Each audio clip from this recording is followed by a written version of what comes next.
Welcome everybody to the weekly pour-over report, your one-stop shop for all things Legends of Runeterra. As always, I'm smithel along with my co-host Cozer. And this week, our guest is card game player, streamer, and master Legends of Runeterra player 209. 209, welcome to the show. Thanks for coming on. Hey man, thanks for the invite. I really appreciate it. Good. We're happy to have you here, and I know it's kind of been a big week for lore, or at least since last time we streamed. Lots and lots and lots to cover this week. So lots of content. Definitely happy to have your insight here. Oh yeah, man. I think that this patch is going to be pretty fun to talk about for sure.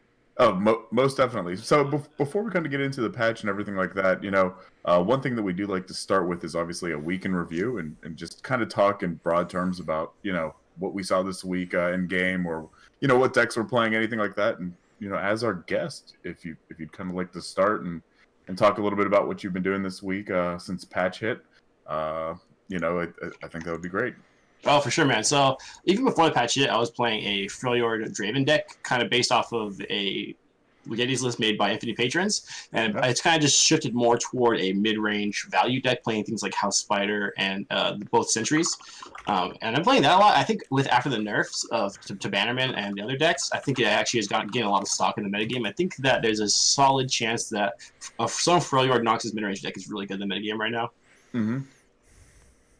Yeah, I've been playing a Noxus deck, but it's been more of the Teemo Noxus aggro deck, just because I've been trying to grind. I mean, I know my week was my goal to hit plat, which I did, and so once I got through there, now I'm definitely trying to look more towards a mid-range deck, especially because Bannerman's starting to kind of fall off from what I'm seeing.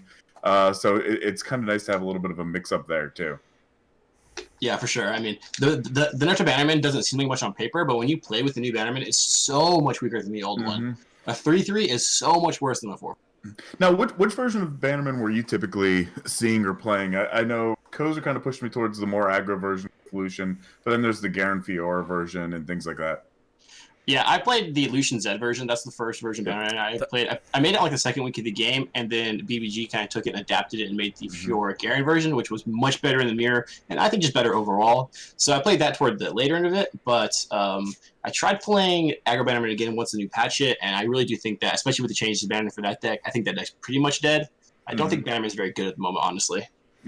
Yeah, I mean, it definitely was in something. Sorry, Coz, I didn't mean to cut you off there. No, that's all good. Yeah, to be honest, that deck, the Zed Lucian deck, I got that from 209. 209's been running that since I first started watching him stream like a month and a bit ago. He was playing something like that. He made some renditions to it and some changes, but yeah, deck's been strong for a while. Just people started figuring it out, and then the Riot realized they needed to do some fixes to it. I mean, I'm just happy that it got a change, because I was so tired of just every game in kind of the plat and gold range, just going in and it just being Bannerman, or elusives, and with that kind of taking a cutoff and going down a little bit in popularity, it's nice to finally see, going up against some control. And, I say that understanding that now I'm just facing the Ezreal karma, hell. So I'm hoping that maybe we can get out of that one day too. Yeah. I'll be honest, Masters ladder right now is pretty much like 60% Yasuo from like the 12 hours I played the last 2 days. Masters ladder, it's been like at least 50% Yasuo. The buff to his toughness is like pretty unironically strong, because a 4/4 quick attack is really strong unit actually. I mean, I like Yas, and we're going to get to it a little bit later, so I don't want to jump too far ahead, but with Swain, the Swain reveal coming out, I'm really excited to see kind of Swain Yas decks and see what kind of people put together. Yeah, there's definitely some potential there for sure. But so Cozer, what have you been doing? How's your rank to Masters going? It's going well. I was able to one-up you and get plat on a second account.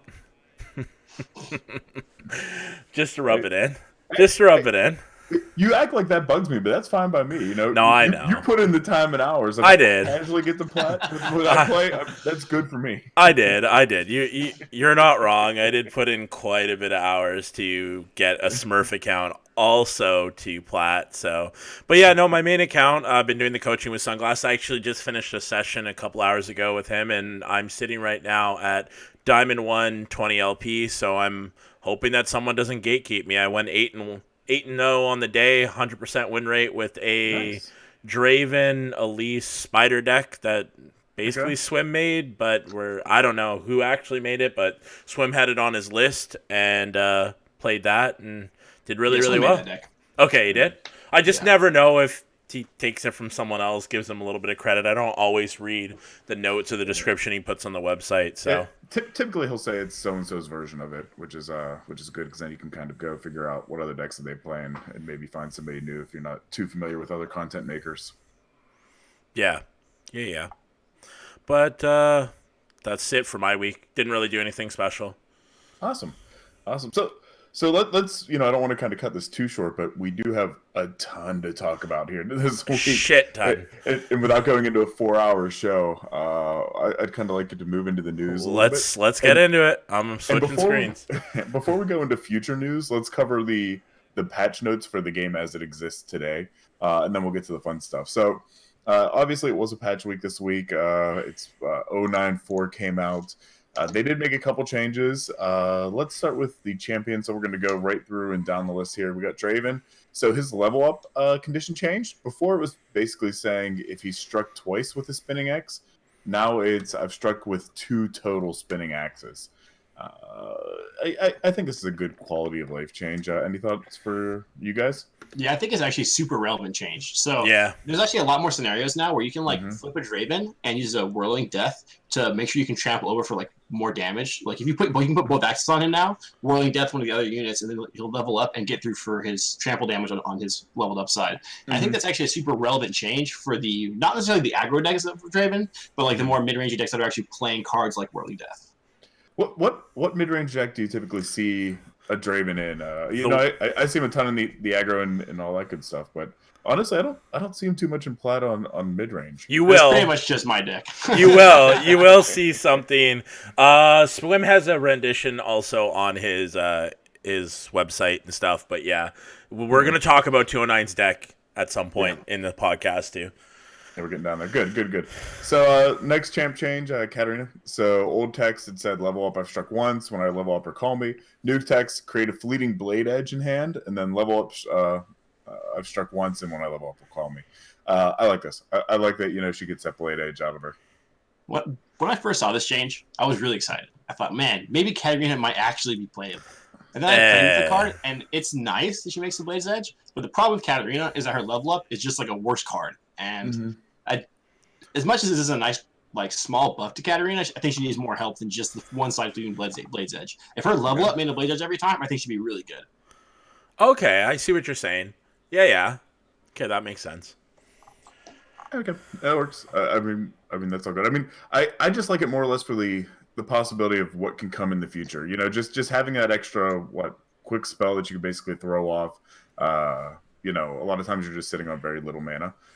So I think that it has some potential with some of the new champs and that coming out too. So I'm hoping to see a little bit more from it, but nothing too major because again I don't play a lot of Katarina as it exists today anyway. Well, it's because of her archetype. It's kind of I don't know. She basically turns into kind of like an ephemeral card or last like Ledros. You take them off the board, then they have to get put back down. It's not like a waste of mana, but she's just hard to be good in every single deck that you need her to be good in. She's a gigantic mana commitment. That's her biggest problem. Yeah. It's so expensive. Yeah, she was maybe 2 mana, sure, but then she'd be probably a little too strong, so I don't know. It's hard. It's like Yasuo. We're going to talk about him. Him being too strong is not good for the game. So... Anyways, let's jump into that. But you say him not being too good isn't good, but I know deep down every time you see these Yas buffs, I love them because you loved him in closed beta. I did, but I also know how unsafe he is for being overpowered. Every deck will basically revolve around him, and he'll just be too strong. The stun mechanic is too strong, but if it's kept the way it is, then it's great. But if Yasuo becomes just too buffed, he's going to be really hard to deal with. Yeah, so the change obviously is he went from 3 health to 4 health at level 1 and then 4 to 5 at level 2. So he's definitely a little bit more sticking power on board whenever you play him. Before he was a little bit too easy to remove or take away. So giving him that sticking power, at least you get, in my opinion, more opportunities to get him to pop off or to really play into his power. Yeah, for sure. I agree. I also think that this patch also kind of just lowered the overall power level of the other decks in the game in general. So it's kind of made room for more of these decks that weren't quite powerful enough. So yeah, I think this actually has maybe pushed Yasuo and maybe like a tier 2 deck, actually being solid deck. Yeah. And I know we were talking before we went live too, but Yas and Swain, when we get to Swain, I cannot wait to see Yas Swain decks. I think there's going to be a lot of potential for, Noxus, Onya decks. But Callista, level up condition goes from C4 allies die to C3 allies die. They said in the notes, I believe, that this is something that they were planning on doing. I don't quite remember exactly why they didn't say they rolled it out right away, but so now she levels up a little bit easier and faster. But to me, overall, not too exciting. She's a super stringy card. I mean, she was really pretty much unplayable in the last patch, but after seeing her played in concert with things like Haunted Relic, I think she is playable now. I still think that she takes a lot of help to be really good. Like, the only card you really want to bring back with Callista is things like Rekindler. But she's better than she used to be. Still kind of probably tier 2 at best, probably tier 3. It's my guess on Callista. Yeah. What additional cards or what else do you think would need to be brought into the game or brought into the meta or the archetypes to make her more of a go-to type champ or something you would see more often? You need better death effects, like more better payoff. Like right now, right? Like your only real payoffs is things like Curse Keeper, and that's just not enough. Yeah. Or using ephemeral. Well, I don't know if we've talked about it enough on the show, but I've talked about it enough. When you take a card, put it out, and it's going to die at the end of your turn, that kind of sucks. Like, depends on if you have enough spells that could do that. Like, that's the thing, is there's not that many spells that can do that. There are, but they're not always great cards. So, I don't know. Yeah. Makes sense. So that was kind of the champions, at least. Going into the regular followers, 3 to 4 power. This is huge buff. Yeah, massive. So go ahead and talk about it, Cozer. It's not actually a huge buff. I don't know. I was going to say, because if you're saying it, I'm like, I don't know if I necessarily agree. But expedition buff, maybe? I don't even know if he's in expeditions. I mean, he's an okay card in some things. Like, he could see some amount of play in decks like the Undying. I think On Guard's probably just better in that deck, but that's kind of the role he fits. And having 4 power does let him uptrade a lot more often, so it's a good idea of a buff. I don't know if it's gonna make the card constructed playable, but I do like where they're going with the buff. Makes sense.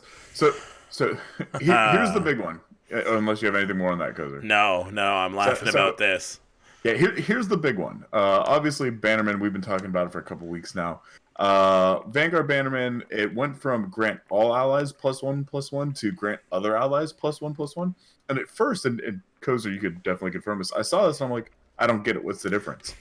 and I'm like, it's still giving everybody on board +1/+1. He goes, no. It doesn't include yourself. It doesn't include that card. And I was like, oh shit. I was like, okay, that definitely puts a little bit of a damper on it because you're not getting a 4/4 out right away. So I think this is definitely going to kind of hurt the Bannerman meta. And I know personally, I'm not seeing too much of it anymore these days. I 100% agree with you. I think that this nerf of Bannerman is way bigger than a lot of people thought it was going to when they first read it. But I tested out Bannerman right after the patch, right? I wanted to see how much this change really affect the deck, and it's massive. The idea that, like, now your War Chefs is, like, when you curve, like, Bannerman into War Chefs, right, they should be really, really strong. Now you only have a 3/4 and a 3/3, it's a way less strong than having 2/4, like, 4 toughness guys. I think that this nerf is going to really help bring Bannerman in line with other decks. If not, maybe push it down to like a tier 2, maybe tier 3 deck. I actually think this nerf hurts a lot. Yeah, I definitely agree with that. Yeah. There was someone that actually said one thing in chat about a Tiana Crown Guard for Callista. There's a deck with it that revives it. I played against it. It's actually it's an okay deck. It is a nice little card combo that can end the game, but it's a lot of work and a lot of mana to get there. Okay. A huge deck building cost. Okay. Okay. Yeah, I haven't seen it yet, so I just thought I'd see if maybe you've seen it around. Yeah, so that's the first I've ever even heard of that one. It's cute. I'll say the deck's cute. Fair enough. So one of those trolley type decks. So next change, Blood for Blood goes from 3 cost to 2 cost. Anybody have any input on that one? Nope. I mean, they took probably the worst card in the game and made it a 2-mana worst card in the game. Fair enough. So next card, Kato the Arm. So basically, if I recall, their explanation for the change here, it went from 3 health to 4, was more or less that typically when you're playing Noxus decks, you're not really looking at the super high cost cards going into it that are more aggro. You just want to kind of get things down and play. And so they're trying to find ways to introduce more of these heavy mana or these cost investment cards for people to play into if they're going to keep building out these Noxus decks. I think this buff is equally as big as the Bannermen one. It's actually a really huge buff. The fact that it doesn't die to things like Get Excited anymore, and this game has a pretty large lack of answers to 4 health units. And so him having 4 health means that like he will almost always either get 1 really big attack in, or sometimes he'll actually get 2 attacks in. And when Kato attacks twice and buffs your unit twice, it's huge, and you will usually win the game. So I think this buff is super nice and makes Kato probably playable in some deck that we're yet to find. Yeah, I agree. I'm excited to kind of see what people put out with it. I mean, I'd love to see more mid-range or kind of control-y Noxus decks coming out in the future. I've seen this card actually used before patch, I think, by was it Gummy Sunglasses? Not sure. They were running this Kato and then the chick that hits the Nexus 2 times the amount. Yeah, I think it was Kato the Arm. Yeah, I think it was. I think it was Shiraza and Kato the Arm to give her Overwhelm. Yeah, I know in Infinite Patrons, he played Kato the Arm in the original version of the Yeti list. So it saw some play before the buff, and I think now he'll see, like, he's actually a contender to add in, like, tier 1 decks now, I think. I think he's very powerful now. Awesome. Next card, Everlasting Trapper, 2 to 3 health and 2 to 3 power. Any thoughts? Anything about this one? It's just pretty much the same card. It's cool. It's a better anti-aggro card now, but which helps that the Yeti deck, because the Yeti deck does have trouble with aggro. But overall, I don't think the card's very good still. Okay. Is there anything you'd like to see a way for that card to become good, or something? I think this is one of those cards that you don't really want it being that good. I think it's kind of a good power level now, where it's okay. He's playing some fringe decks, some meme decks. I think that's where you want these style of effects, and I think it's at a good power level for that style of effect. Okay, makes sense. Yeah, we don't want it to be like a 3-mana 5/5 or something, and it does like an Enraged Yeti on your top 3 cards. Like that's a little too strong. Yeah, and let me ask you this question, 2092, and it's a little bit outside of patch notes, but just because I've asked a couple times if what you would like to see happen. Whenever we're talking about changes to cards, do you err on the side of you'd like to see cards get nerfed that are too strong, or other cards that are weak be brought up to become more powerful? I think that those are a little bit too narrow of views for card balance. I think generally it's a mixture of both. I've kind of liked what they've done. They're a little light-handed in my opinion, but I'm in general probably more toward buff cards to be more powerful because I enjoy card games and formats in card games that are more powerful. So I'm more on the side of let's make the game stronger and faster, and really just if everything's really strong, I think the games are more fun. But at the same time, you want to kind of avoid a deck being oppressive and uninteractive. Things like, Karma Azrael's Burst Kill is super uninteractive and not super interesting to play against because they just stall to turn 10 and they kill you at burst speed. Yep. But other than that, I think that I like things being powerful. Which it is. I don't know if we put it on the notes. Yes, you did. Okay, cool. We'll talk about that a little lower down. Let's go into Starlight Seer. Okay, Starlight Seer, 2 to 3 health. Huge. Is what it is. Not really, but it's something. Nothing major. Can't die to a Mystic Shot. Can die to so much else. Yep, pretty much. Wording Stones. Next one. 3 to 4 health. I like this. I like the idea that whenever you're typically playing for all your decks, you kind of want to ramp up faster, and it gives decks a little bit more of an option to get there, as opposed to playing just oh god, what's that card? The Aeon Catalyst? Yes. I like seeing ways for Freljord to kind of to get ahead and start ramping faster. So the more options they have, the better. I don't know if it's necessarily going to be It's a nice buff to the dedicated War Mother's decks, which they're kind of like a tier 3 deck that can be like a real meta sniper. But other than that, I mean, it's pretty much the same card. It's just better against aggro now. Yep. To make this card a little better, would it have been nicer to at least add 1 damage to it, like 1 power? Well, thematically, it makes no sense because it's literally a rock. But yeah, true. Rocks hurt. If I threw a rock at your head, man, it would hurt. It's Stonehenge, man. I know. I'll just play. Just be like, take damage if you hit it. I've seen people meme with this card. Yeah. So shady character. I mean, this is one again. I typically don't see this card played too terribly much on my ladder climb and where I'm at, but it goes from 1 health to 3 health. So basically, when this gets played, when it goes to activate its ability, it's a little harder to take out. It takes a little mana investment, but yeah. I hate this card. So what about it? So in card games, clones are usually pretty solid cards, right?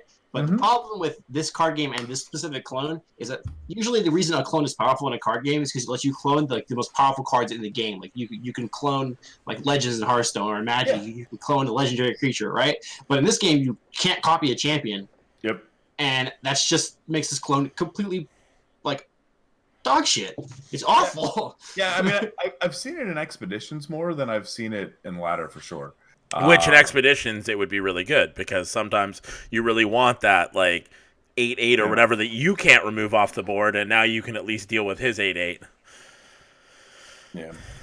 I mean, it's just... The game's too champion-focused for a card that copies followers to see a heavy amount of play. Yeah. Valid point. Yeah, I'd agree. Yeah. I'd agree. Let's move on to this one, since this one's kind of big. Obviously, big card in Spider decks. The Frenzied Skitterer goes from 3 health to 2 health. I like this personally because I feel like when he's coming out, typically it's relatively early in the game, and when you're taking down the power of the opponent, there's been multiple times where I've had somebody with, they can put out 2 damage, but it's a lot harder to have somebody that starts at 4 and can go down to 3 and take him out. Plus him already having a Fearsome on it kind of makes it a little hard. So, you're still not going to be able to block, at least if you don't have 3, but, it gives a couple different ways to take care of it, at least if you're on the attack and he puts it up as a blocker. You know what I mean? Yeah, it's much worse against aggro now, which is really nice because the Shadow Eldritch controllers stuff like Karina and Sweet Karma were a bit too overtuned against things like aggro. So I think making it a 3/2, whereas now it can't it can trade with things like the 2/1 that pings you. I think that taking down its health, making it a worse blocker because it's already one of the best anti-aggro cards in the game was a good idea. Yeah, it helped the game, 100%. Good deal. So there were some other things they talked about in the patch notes. We're not going to cover everything, obviously. One thing we do want to point out is they obviously list the cards that they have on their what they call the watch list that they say may need tuning or they're planning on doing stuff in the future.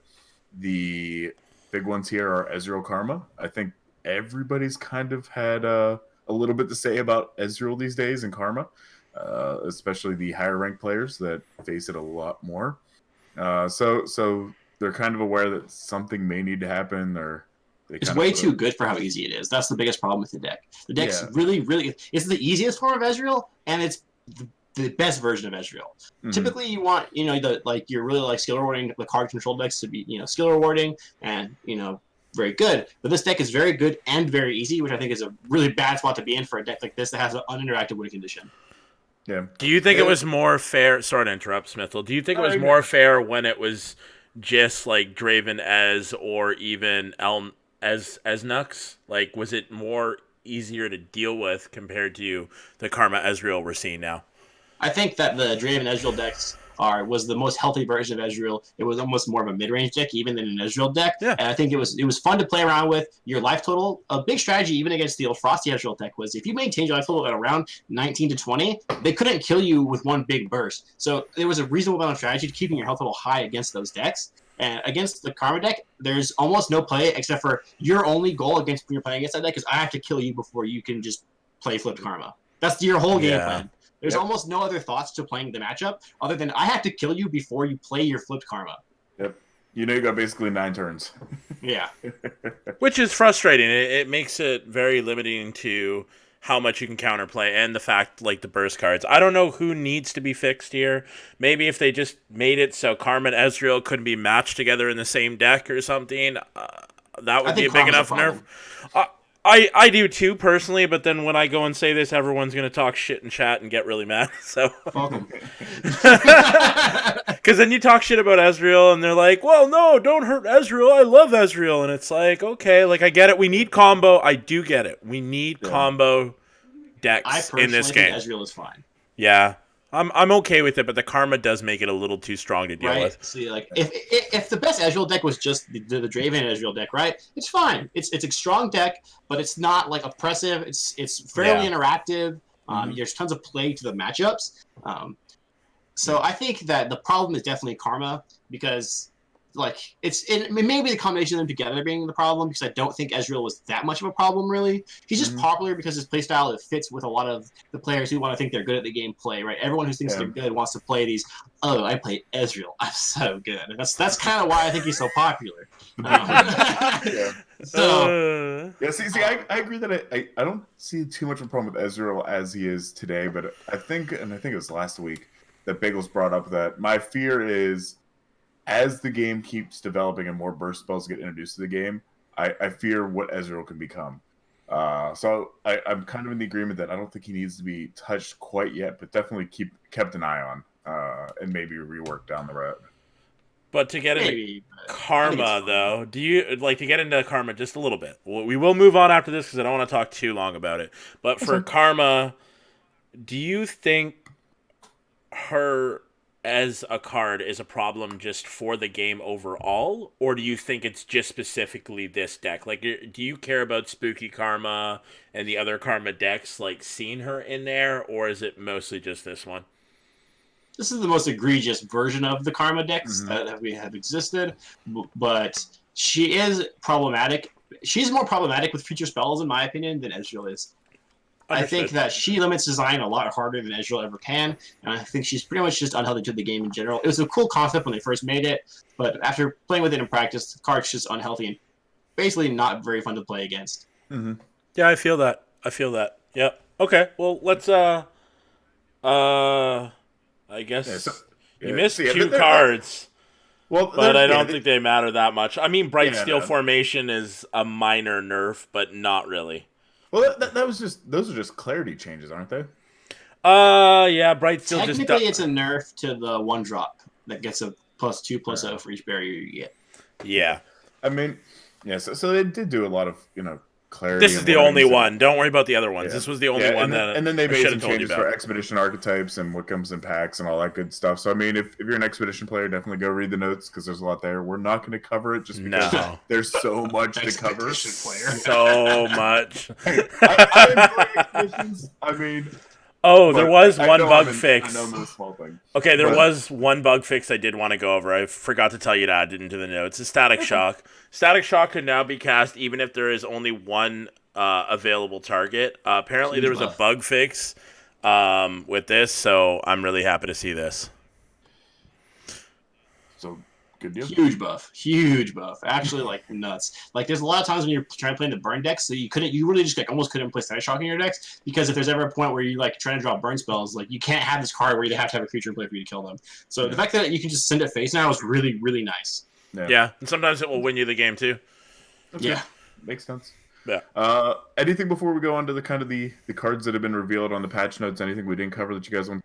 No, let's just jump into it. We got a lot to talk about. Okay, good. Here's the fun stuff. So obviously we have 3 champions that we need to talk about and a whole bunch of good cards. So we'll start with the oldest released or announced champion, and we'll kind of work our way to what came out today. So first one obviously is Sejuani. It's a Freljord unit, 6 mana, 5/6 unit, and when played, it gives an enemy frostbite and vulnerable. And so vulnerable being the new key word here. Essentially, the way I look at it is reverse challenger.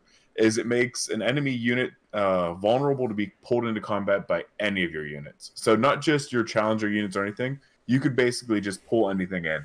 And I think that's a really, really cool effect. I'm really excited about it. Yeah, same. I'm really excited to play against it and get really mad about it. I think she's actually super cool. I think also, Same. as we'll get into with Swain later, I think the self-damage deck where your champions are Swain and Sejuani could be actually a really nice deck. The level of requirements for Sejuani and Swain are kind of similar, kind of work together, and they both work well with the self-damage decks. So I think that the Vlad decks are really going to become Swain Sejuani decks. I think that they actually have some pretty good potential.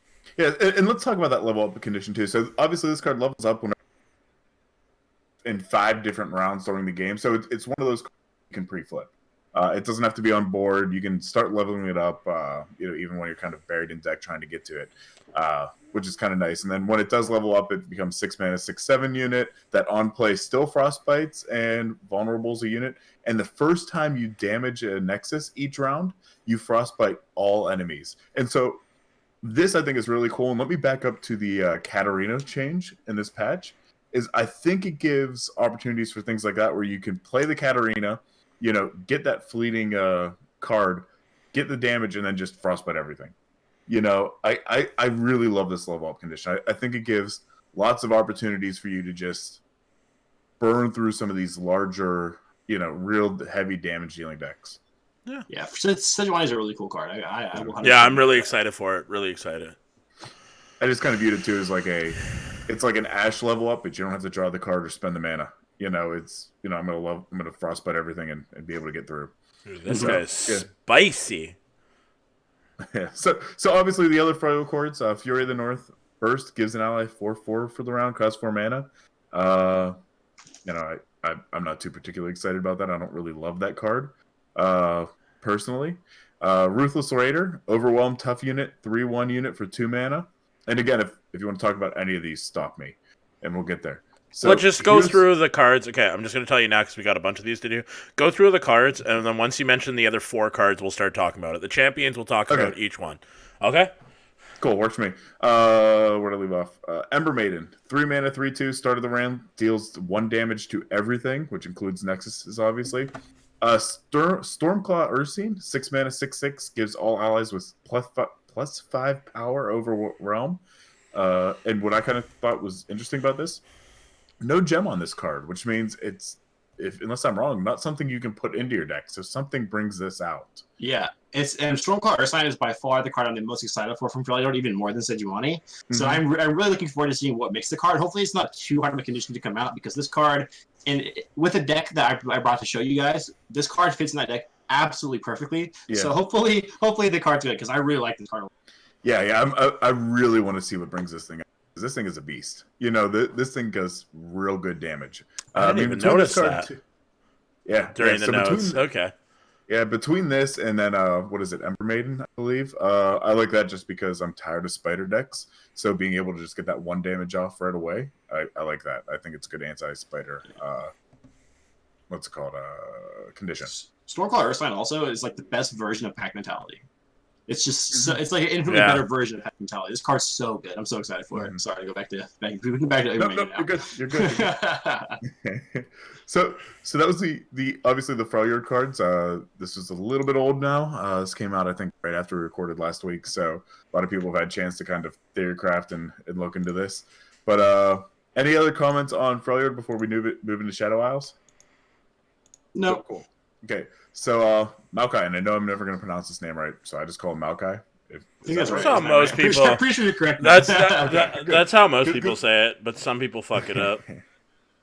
Yeah, I mean, so Maokai obviously got released for Shadow Isles. It's a 4 mana, 1/4, and this is essentially the first that we've seen of a mill type card in the game. So first time you play another ally each round, you toss 2 cards. Toss is the new keyword here. And it summons a sapling. So the sapling is an ephemeral 2/1 unit with Challenger. And what toss does is it just throws away a certain number of cards off the bottom of your deck. So it could say toss 2, you're going to get rid of 2. If it says toss 5, you're going to get rid of 5, whatever. And it obliterates them. So you can't bring them back. You can't revive them. You can't do anything like that. It's like they're out of the game completely. Levels up whenever your units have died or your cards have been tossed 25 times this game. And then levels up to a 2/5 and obliterates the enemy deck, leaving 4 non-champions. and the start of each round he summons a sapling. So I love I think this card's sick. I think that I'm a huge fan of alternative win conditions. Yeah. And Maokai himself is a solid. Like you don't even have to play him in like mill decks. He's a really good anti-aggro card. He's a 4-mana 1/4, which is an okay stat line, but he basically creates ephemeral Swiftwing Lancers or Swiftwing. The 1-mana 2/1 Challenger Bird. He basically makes those ephemeral every single turn, and we already know how powerful those are from how much we've had to see play in the Bannermen decks. He also is probably a solid addition to like just the ephemeral decks in general. So I'm excited for Maokai quite a bit. He's definitely my favorite Shadow Owls reveal. Yeah, I mean I like him for that reason. I like him too because whenever I sit there and think about things like Ezreal Karma or these War Mother Control or anything like that, where it's like, hey, look, I need to get to end a game. I need to get to end a game. If you can just get him to pop up and level off, you're just getting rid of so many combo decks. You're getting rid of so many things that you can't get to. So I'm definitely really excited. I like mill decks in general. So Maokai can't ever beat Karma decks. How so? Okay, so if you just save like 2 Karmas in your hand, until after they Maokai, you can make your deck infinite Karma. Because Karma will copy the champion spell of Karma that puts 2 Karmas in your deck. So. And then they can make random spells with that. So basically, the Maokai deck can never deck out a Karma deck piloted correctly around it. Yeah. But if he pops off, it gets rid of all the you just hold them in your hand. That's right. You're right. And then you just play the 5-mana Karma past the turn 10. Because this deck's if they're playing the actual mill strategy, the game's gonna go past turn 10. So you just sandbag until they use your Maokai, and then you just play Karma, and then you play Karma spell, and then you draw Karma, and you play Karma spell. Yeah, you're right. Fill your deck up with Karmas. Okay, yeah, I gotta take back what I said then. I don't want to go against that with this deck because I never even thought of that. Okay, yeah, so I mean, yeah, but overall, kind of a cool card. I like what they did. I like the toss mechanic. I'm interested to see what other cards come out with that, and decks that you can kind of use to play around it. They released obviously other Shadow Isle cards. Thorny Toad, 2-mana 1/4, Last Breath, toss 2. I love the name of this card. Thorny Toad. You're gonna see some funny names on the. Oh yeah. Of course. The other card, Overgrown Sapvine, 7-mana 4/3, summons a follower, and it what's it called? Overgrown Snapvine. Yeah, so and it killed it to summon an Overgrown Snapvine. We'll talk about this because I want to think about how that could be used. And then finally, the other one is Dead Bloom 1, 3-mana 3/2 with lifesteal, 1 summon, toss 3. So I want to go back to that Overgrown Sapvine. It, 2-9. What kind of decks do you think that could really fit into? I mean, I think that card is super interesting. So that card is either going to be like a 10 out of 10 or a 1 out of 10 because it's clearly just a combo card. So I'm not sure what kind of decks it'll fit in. It'll probably fit in something like it's really good with like Haunted Relic. It's really good with like those like spells that make a bunch of like tokens. So it's either going to be a really, really good card in a combo deck or it's going to be a 1 out of 10 meme card. And I'm excited to see where it goes. Yeah, because that was what I was thinking originally. I was like, okay, it could be good to spiders, but I'm like, I don't know. I feel like it's such a heavy mana cost, and to get there, I don't know how well it's going to be and how long you can keep it on the board with that. Yeah, for sure. But I mean, it's something I'm interested to see in. 209 memeing in chat. Overgrown Snapvine plus Jury Rig. I mean, Static Sheep is not wrong about that. That would be good. Yeah. You go from a 1-mana burst to a 4/3, so yeah. Yeah, but even if you have, I'm trying to think of what other. Well, I mean, I guess you could rummage to get the Jury Rig to pop off because I'd say if not, you're still looking at about 10 mana to do that, just to get 2 4/3s. Yeah, but yeah, rummage. Well, the idea with it is that once you have the 4/3, you want to like get back to your turn safely and then be able to fill your board up with 4/3s.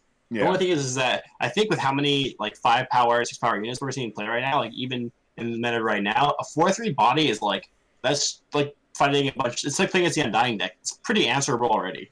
Mm-hmm. Yeah, that's true. That's true. We go to Shadow Isles. We need to move on to Noxus. Yeah, I think we're done Noxus with is my favorite.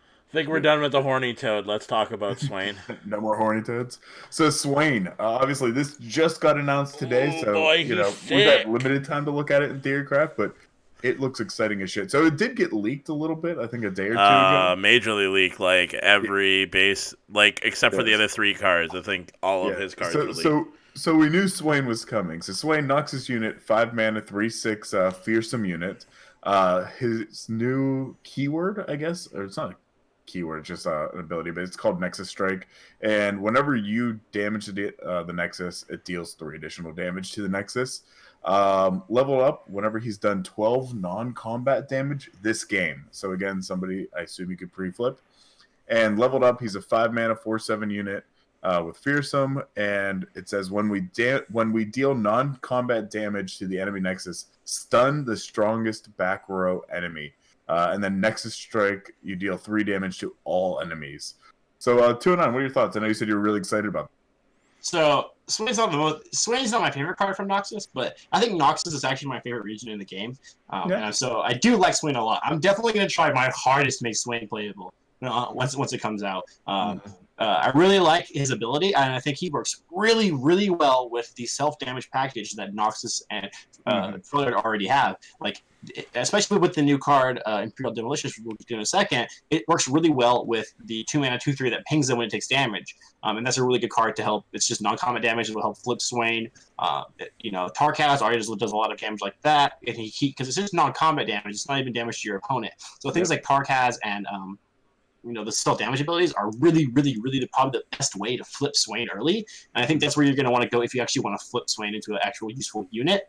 So I'm really excited to test with the new Freljord Noxus deck. And it's so funny that all this support that this Vlad deck is getting, and most likely Vlad will never see playing that deck because he's infinitely worse than Swain, and he's infinitely worse than Sejuani. I was about to say, do you think that there would ever be a chance to see a Vlad Swain deck come? Yes, I mean, you would just play Sejuani instead, right? Sejuani is way better Vlad. Well, yeah. That's about right. Yeah, no, and Nexus Strike is not a new keyword. You do know that, right? Isn't It's it? been in the game for a really long time. I'm an idiot. Dude, Yes. it's on Mid and Stoke Henchman. It's on a few things, true. but That's true. I think that isn't. I think whenever they pulled up that highlight, why does it say new keyword? I'm like, that's weird, but I was like, okay, that's fine. I'll go with it. Isn't Nexus Strike also the card Nexus Chempunk? Israel. It's on Chempunk, is it not? Yeah. The more I'm thinking of it, it's on a lot. It's on a lot of things. Okay. It's on a lot of shit. It's on a lot of shit. Yeah, let's move on from that. Anyways. We'll clip that out, right? No. I'm keeping that in, man. Let's talk about Ravenous Flock. Yeah. So here's the other Noxus cards. Ravenous Flock. It is 1 mana, and it says deal 4 damage to a unit if it's damaged or stunned. Pretty sick Yasuo support. Yeah. I think we're gonna see a lot of Swain kind of decks coming out, or potentially, I hope. It also has a bunch of cards like Tarkaz that damage all your opponent's units and blocks and stuff. So I'm pumped for that card. It's gonna be sick. Mm-hmm. Noxian Fervor, 3 mana. Yeah, I mean it's so. Yeah, I don't think it's that crazy of a card. It's all right. It's kind of like Glimpse Beyond in a way, but it does too much damage to your unit for just playing the self-damage deck. Yeah, and it doesn't do enough damage to really be worth it at 3 mana. It's kind of like a Get Excited where you're just putting a card you already spent mana on, right? So Get Excited in a way is better than this card because at least Get Excited you're just starting it from your hand, right? But with this card you have to basically kill a unit you've already spent mana to play, so it really costs more than 3. And you're still just getting that 3 damage effect. Yeah. Yeah, I mean, the only thing I was thinking about, maybe like a Braum deck or something like that, but even then I wasn't too terribly excited for it. No. Let's talk about this thick lady with them thick legs. Like Crimson Disciple. They're the best duo right now. This is my absolute favorite spoiler so far. I love this card. This card is so sick with the current 2 mana 2/3 in play that we have that pings them for 2. It's just, this card's crazy. I love this card. It's a 2/3. It does everything I want it to. It works really well with Swain. It works really well with Sejuani. I love this card. I mean, it has a lot of potential. It's definitely, I think, one of the highlights. Kind of the release. The Leviathan, I think, is still my favorite card that they that they released with these, but we'll kind of get to that. But yeah, this is definitely I think a high value card. I'm a sucker for a good 2-drop. Like 8 drops are cool, but like personally, I love me a good 2-drop. Sure. Yeah, you're gonna play the 2 significantly. That's for sure. You're gonna get a lot more value out of them. Next one, City Breaker, 4 mana, 0/5 unit. Start of the round, deal 1 damage to the enemy Nexus. It's just a Noxus weirding stone. That's pretty much all this is. It's gonna be see playing some Mimi, like all-in Swain Noxus decks, but I think overall it's just gonna see the same amount, almost probably actually significantly less play than weirding stones, and it fills a very similar role. Yeah. I mean, it's I like kind of the feeling behind it. I feel like all these with Swain kind of feel good together, but it's not blowing my mind. But the Leviathan. So again, here's my favorite card. I mean, I agree with what you said before. It's probably not going to get as much play. Not going to be as good for sure. But it's a 5/6 unit overwhelm. When you draw on, you get when played, you get to draw Swain. And then at the start around, deal 1 damage to the enemy Nexus 3 times. And I kind of like that a lot. Just because first, if it's 3 individual damage, you're basically proccing your Swain multiple times every round. And I assume, and I'm not sure if this is going to be how it plays or not, but do you think that this damage is going to be a burst at the beginning of the round, or is it going to be something that they can stop with deny? I think generally start round effects are not being able to respond to, so okay. I don't think we'll be able to respond to it. I think the art of this card is fucking sick, but I think the playability of it's kind of low. I think if it was a 6/8, it would actually be a lot better. Because currently in its current form, it's an 8 mana 5/8, so it's the same stat line as Tarkaz, and it can't block things like sejuani. There's a lot of 6 toughness new cards are printing, like the Ursine and sejuani, where 6 toughness is probably going to become one of our new breakpoints on cards, and I think this thing having 5 power is kind of just doing it to the future proof. Mm-hmm. I think all I want to know about this card is it 6 More Vodka made the card? I think that's his name. I think that's the artist. It's something Vodka. Yeah. I just want to know if he did. Yeah, it's artist. Yeah. I just want to know if he made the card, but I can't click the eye. The eye is not on Twitter. Why can't I click it? I want to see the full art of the card really bad. Too. Yeah, same. Dude, is the full art I think they released it on Twitter. No. Maybe. But I will say, especially after that new cinematic. For Swain, yeah. My favorite region. Oh, look at Swain! Go before Ooh! You have to actually look at Swain. Swain's on screen. Yeah, they did Swain some nice justice in the art. I'm a big fan of the art they chose for Swain. Yeah, the full card art's on Twitter. Yeah, of Swain, but not of these cards. No. Go scroll down. You'll see it. Oh, it is there. Yeah. We're dumb. It's there. Yeah.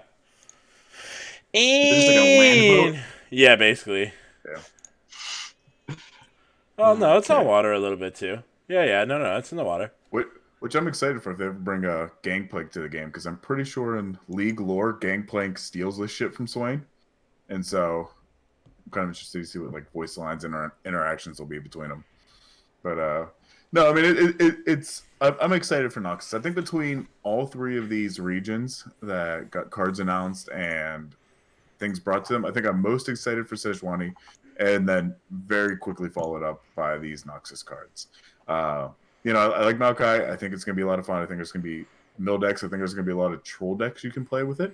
But I think as far as usefulness, I think sejuani and Swain are going to be the way to go. Yeah, as a bona fide Noxus player, I tend to agree with you. Well, would you say you're a little biased to Noxus right now? Heck yeah! Did you see that cinematic? Who wouldn't be biased? You kidding me? Yeah, true. Dude, the cinematic that was awesome. I got to give them credit. All the ones that they put out were, but this Noxus one was just by far the best. God, I didn't watch it all. I've actually seen someone troll with it, saying that it's going to be their ARPG as well. That's what it's going to look like, basically. The ARPG or whatever MMO I saw that they're working on. It was like, hey, look, here's the character. I mean, if that's the case, I'll play it. That's sick. I mean, it probably will be something like that, but they'll announce it at some point that they're actually working on the game, because I've seen everything saying that they're not working on the game, so leaning away from it. But actually, something funny. Riot did get in with Hightail. It's basically they're buying Minecraft games now. They're becoming a parent company for other games too. The Riot's just nuts right now. They're doing crazy things. I love it. They own Riot. Well, yeah, that's true. That's true. Gotta use that money somehow. So let's go. Yeah, true. Let's go on to the deck of the week. Yeah, so 2 and I want to talk about give us an intro to the deck and kind of walk us through on how to pilot it. Okay, so this deck is basically just a bunch of good cards put together. So far in LOR, a lot of the decks have been synergy based and not really just been like a good stuff deck. This deck's kind of just like good card deck that gets card advantage for things like Fair and Assessor and Battling Bjerg. So you're not going to have like any combo finishes. This deck's going to reward you completely on how much better you play than your opponent, which is an upside for some people and a downside for others. I personally love this deck. I think Draven is one of the most powerful cards in the entire game. I think that Trifarian Assassin, a deck that plays Avos and Hearthguard, Ancient Yetis, and Openhawks is completely busted. I love Avos and Sentry, House Spider, and Arachnoid Sentry. Basically, every card in this deck is just the best cards in these regions, and they're all just good standalone cards. And it turns out when you put them together, it makes a really solid mid-range deck. Yeah. I played it a little bit. I'll agree with that. Mm-hmm. Also, Whirling Death right now in the metagame, because no one plays the card, is so good. No one ever plays around Whirling Death. Even if you have Draven to play, no one ever plays around Whirling Death, so the card's insane. People just forget it exists. Yeah. Yeah, I was gonna say, I feel like unless I'm playing Draven, I never see that kind of card. You know what I mean? Because that's his spells, basically. Or even Reckoning, except if you're playing the Ash Nox deck in, like, tournament play, because not really many people are still playing the Ash Nox deck, especially with Bannermen kind of dying a little bit, so... But Reckoning a buffed up Draven, like if you level Draven and then you put an axe on him, or even if you just have like an Omenhawk Draven, you put one axe on him, he triggers Reckoning himself, and people will play into like spots where they wouldn't expect a Reckoning a lot more because you have axes in your deck. So you have a lot of units that could possibly be really easy to trigger your Reckoning, and so this is probably the best Reckoning deck in the game, in my opinion. Yeah, I would agree with that. Now, what is this? What kind of deck and archetypes would this really struggle against or really perform well against? So it's quite good against all the other mid-range decks because we have Frostbite effects and combat tricks and Elixir of Iron, Brittle Steel, and Icebolt Archer. It struggles a little bit against Elusive, and not a little bit. Okay, it loses to Elusive and it loses to the Ash Noxus deck. And that sounds weird, but the Ash Noxus deck is like worse against everything else in the game, but better in the mirror against us because we're very similar decks, but we don't play the Legion Drummer, Ash, Ramping Wolf, and Glory Seer package. So it's going to win in trades against us that we are not going to win. But I think against the field in general, our matchup percentages are much better. Yeah, I'd agree with that. So somebody in chat is saying, is Ancient Yeti really that good? Oh my god, that card's busted. Do you know how good it is to keep multiple Ancient Yetis in your hand? And you can go for like a late combo turn with Trifarian Assessor on turn 6 and 7 to just drop like 2 5/5s and a Trifarian Assessor to draw 2 cards, or you can play it on turn 4 as a 5/5 Overwhelm and curve that into another 5/5 Hearthguard. Like, turn 5 Hearthguard's already difficult for a lot of decks to deal with. If you're curving a 5/5 Overwhelm into a 5/5 Hearthguard, you're in really good shape. And so I think 5/5 stat line right now is super powerful in the game, especially after the nerfs to Bannermen, because there's not that many things that beat 5/5s in combat right now. Let me ask you this about Ancient Yeti, because I always struggle whenever I have this in a deck or I see something like that, because it's one of those things that says, hey, round end, if in hand, reduce cost by 1. Whenever I get to mulligan phase, let's say if I get the first 3 cards, do you mulligan away that typically, or do you just hope for it? I keep all 3 in my opening hand. I will keep every single one they put in my opening hand, because it's never going to be better than that. And you got to think, turn 4 is not that late in the game, and our deck plays a lot of good catch-up tools in the forms of House Spiders, Omenhawks, and Icebolt Archers, and Sentries. So I would keep all 3 in my opening hand, and just say, okay, I think the card is bonkers in your opening hand. It is a fine top deck late game, because we're going to buff it into like 7 and 8 power, 7 and 8 power Yetis. Also, just a 7 mana 5/5 Overwhelm is pretty unironic in a lot of spots. So, but in my opening hand, I will keep as many Yetis as the deck gives me. Yeah. Kage actually just asked a question, which you answered one of them. He must have just not been listening. He said it's not... Well, he said, is it better than Ash? It does bad against the Ash mirror, but I would say that it's probably better than Ash. Yeah. And you're basically how's the matchup against control is what he's basically... Yeah, what's the matchup against control like? you're pretty much even against control. Like your matchup against the Karma Ezreal decks is actually pretty solid because it turns out if you can force them to commit to a Karma and Ezreal or Karma or Ezreal on turn 9 or something and be applying enough pressure where they can't afford to leave deny up, it turns out that Reckoning kills their entire deck. So that matchup really is not that bad because we apply enough pressure early on to force them to kind of play stuff and not commit to anything and be able to stall us out with just easy stall tools. So I think the matchup against the Karma Ezreal deck is about 52% our favor, but it is a super close matchup, and it is super skill dependent. When I first built this deck, I was losing a lot more than I am now. Now that I've played this deck for about 200 games, the matchup feels much easier for me.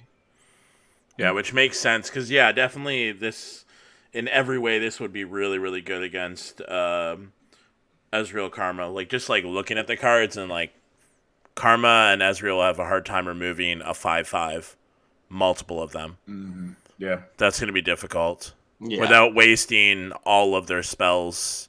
Like I mean, they'll level up Ez, but they won't have anything to burn down your core or your Nexus. So.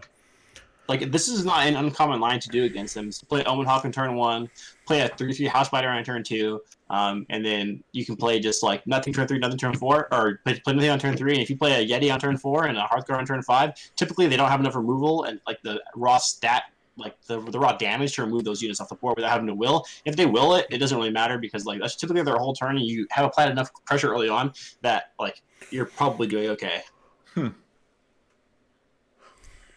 Yeah, I mean that makes sense. Like I said, it's typically these types of cards where it's decrease if it's in hand or decrease here that are kind of trap cards for me because I can never understand when's the best time to grab them. I think like you say where it's like okay, I'll hold them early because they're going to get the most value long term in game, but then I'm always worried about giving up a lot of early game pressure. Well, the thing is, this deck plays a ton of early game units, more so than you play late game units. So you never run into a situation where you don't have early plays because you got to keep in mind we're playing 6/2 drops, we're playing 3/3 drops, and so we almost always have a solid curve. We have we have 6/3 drops and 9/2 drops and 3/1 drops. So typically your early problems are not there anymore. This deck beats up the aggro decks. The only problem it has is also it's kind of struggles against Radiant Guardian, but that card isn't that popular. So, and you can beat it with Whirling Deaths pretty easily. Like you can just axe a 5/5 and then Whirling Death the Radiant Guardian to get rid of it, which is typically a solid answer to that. But yeah, that makes sense. Makes sense. So I think if that's there was one more question. What was it? I meant if the control matchup was better than matchup for Ash deck, which is awful. So I guess he means more than just Ezreal Karma. I don't know if you basically just answered that. I think he's talking about just control in general. Okay. I'm overstating a little bit. We're like 55% against Spooky Karma because for the similar reasons that you can beat the Karma Ezreal deck. Basically, these same factors for the reason that you can beat the Spooky Karma deck is that you can kind of apply enough early pressure where they have to use their removal and stuff, and you can force a board wipe before you deploy your Ancient Yetis. And by the time that they Ruination, your Ancient Yetis probably cost 1 or 2 mana, so you can force them to Ruinate and then develop like 10 power of attackers for like 3 or 4 mana, and it's huge against that deck. And so I think the matchup against almost every control deck in the game is pretty similar because they're almost all based around Karma, so they all have super similar playstyles. Against the Shadow Isles ones, of course, you have to play a little bit differently around Ruination, but typically they pretty much do the same thing, right? One of them's using Wills and Get Excited and Mystic Shots. One's using Grasp as Withering Wails and Vengeance as in Ruination. It's very similar matchup, and they play very similarly. Ancient Yeti is a very good card against those decks because you can force them to act and then redeploy for super cheap. So those are typically the cards you look for in those matchups. But overall, I think the matchup against control is super close, probably really close to even, but we are a tiny bit favored.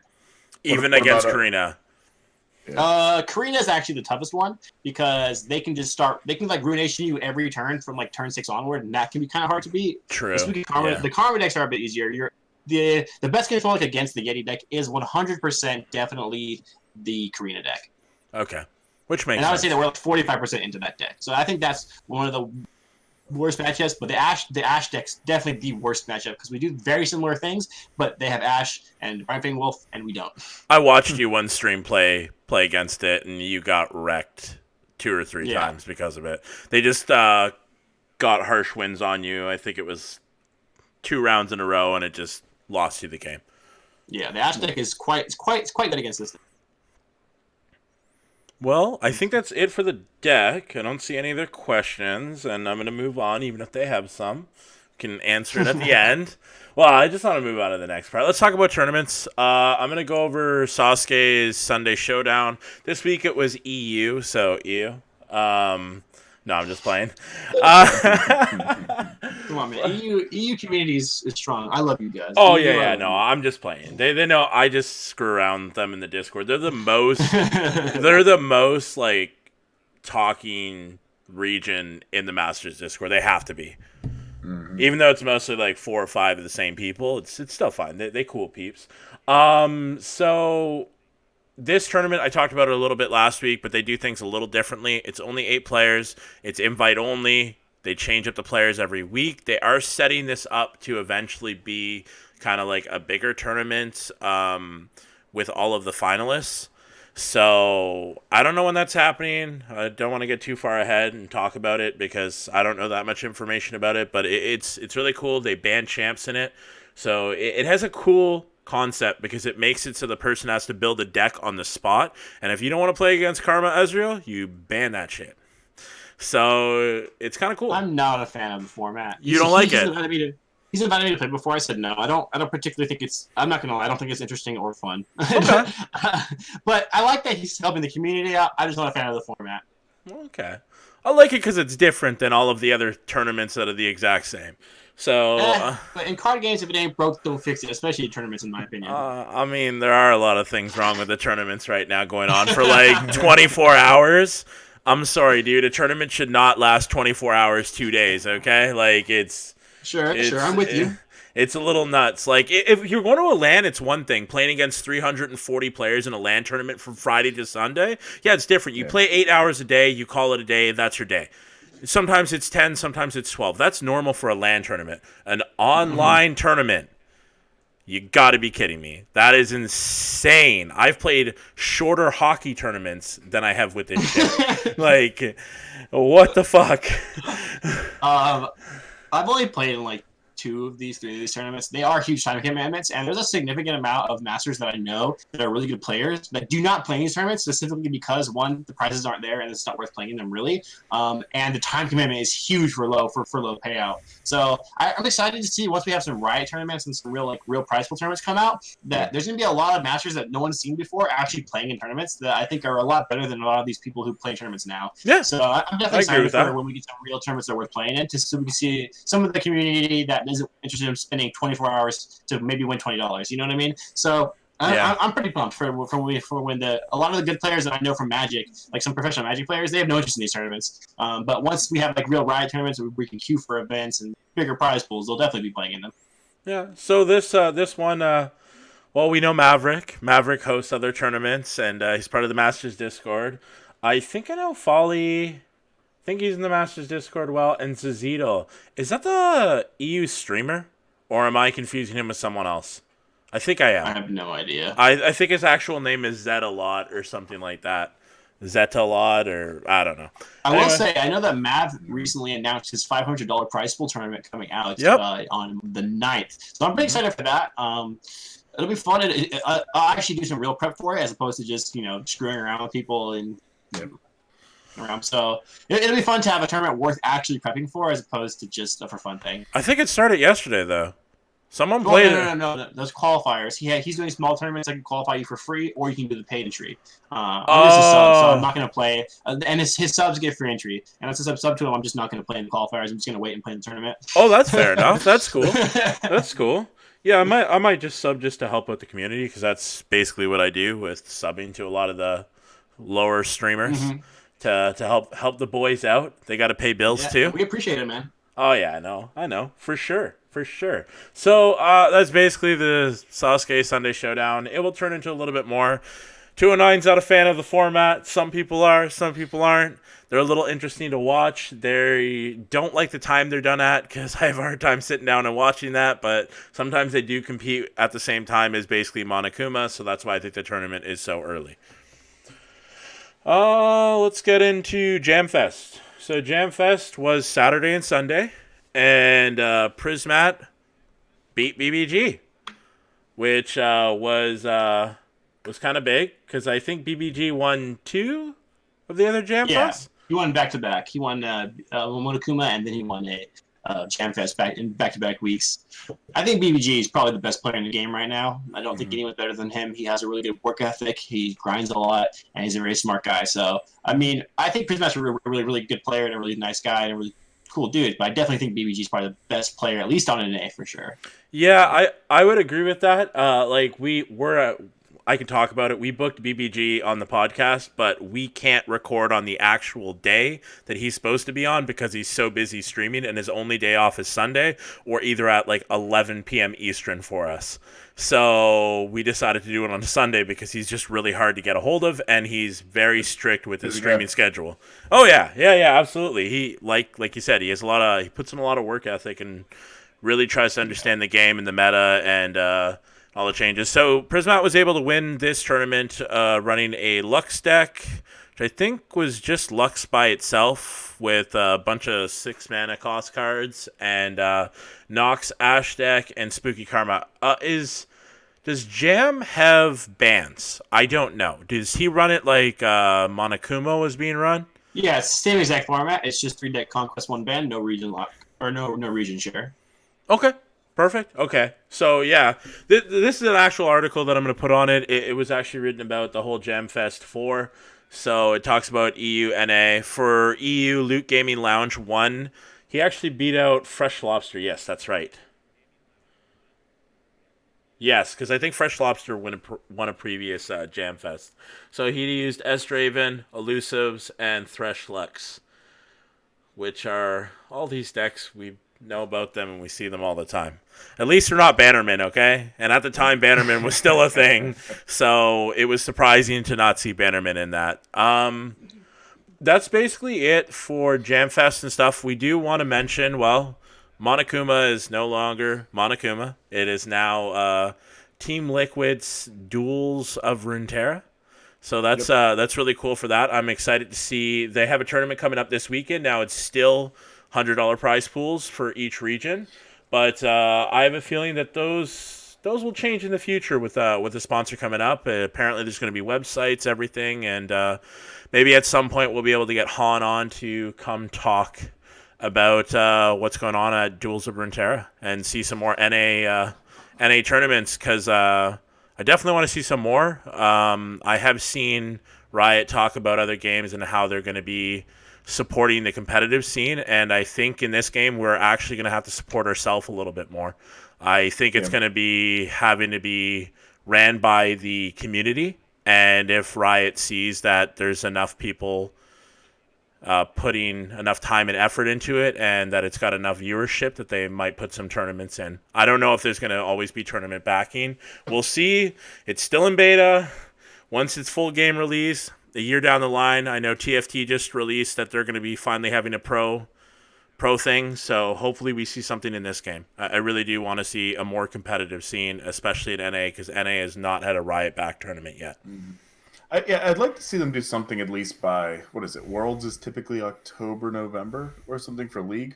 That it would be nice if they did something around that same time for Runeterra, because at that point it would have been out like what? Like 6-7 months after full release. So I feel like that would be kind of a good time because you're going to also have a lot of people tuning in for that. That if there was some way that Riot could piggyback off of the viewership and the hype that's getting to draw more attention towards Legends of Runeterra, I think that would be good for the community. Yeah, I'm excited. I'm excited to see which direction they take on decisions because as someone who is actively interested in being a professional Runeterra player, as you know, because I am one of the best in the world, you know what I'm saying. But otherwise, I am excited to see where they take these changes and how they decide to form the pro scene. Yeah, agreed. Yeah, I'm super excited to even just the Team Liquid sponsoring Monokuma, now it being what it's going to be. Let's hope that it's going to be great for NA and great for the tournament scene, and that it can make something big. Maybe Riot will back them in the future if they see it's big enough and bring it to the other regions. So, who knows? Makes sense. I think that's it for tournaments. I guess before we go into socials and stuff like that and closing down the show, is there any questions people have in chat? If not, I will give you a couple seconds to say something. Is there anything else you want to add, 209? No, I think it's we've about covered everything. This is a fun podcast. Thanks for having me on, guys. Oh, No, no, we thanks for coming appreciate on. it. I mean, it's definitely good, and like I said, we value the opinion, and we like to try to get at least a wide view of people. And it's kind of cool that you brought your deck on, guys, as well, because I know a lot of the viewers and a lot of people that do reach out to us. They enjoy hearing the people that make these decks talk about how to properly pilot them. And yours was good because, again, I've never seen it, at least not where I'm playing. So having something different to go into and try out this week is going to be well needed. Yeah, I'm one of those players who also, when people start playing my decks, I stop playing my deck. I hate playing mirror matches so much. Same. That's why I hate playing Karina and stuff, and because you're always playing against it.